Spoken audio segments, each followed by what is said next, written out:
আমরা দেখি ক্যান ইয়াংয়ের পাশে বসে আছে। তখন সে ইয়াংকে ছড়ি বলে জানায় যে এতক্ষণ যা কিছু ঘটেছে সবই একটা অভিনয় ছিল, তুমি এটা সিরিয়াসলি নিও না।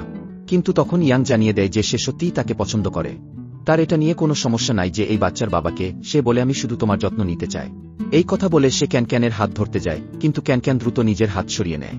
সে ইয়াংকে জানায় যে সবসময় আমি তোমাকে নিজের পরিবারের একজন সদস্যের মতোই দেখেছি, কখনোই ভালোবাসার দৃষ্টিতে নয়। তখন ইয়াং প্রশ্ন করে এই বাচ্চার বাবা কি ফুংচ্যাং? ক্যান অবাক হয়ে জিজ্ঞেস করে তুমি এটা জানলে কিভাবে? ইয়াং বলে তুমি ছোটবেলা থেকেই খুব সোজাসাপটা আর বোকার মতো, তোমার মুখেই সব লেখা থাকে, আমাকে মিথ্যে বলার চেষ্টা করো না। তখন ক্যান স্বীকার করে নেয় সব দোষ আমার, আমি জানতামই না ওর স্ত্রী আছে, আমি কখনো চাই না আমার জন্য ওর পরিবার ভেঙে যাক, প্লিজ এটা কারোর সাথে শেয়ার করো না। ইয়াং তাকে প্রমিস করে আমি কাউকে কিছু বলবো না। এইদিকে আমরা ফুংচ্যাংকে দেখি যে ক্যানের কথা মনে করে খুবই ভেঙে পড়েছে, সে একের পর এক ড্রিঙ্ক করে যাচ্ছে।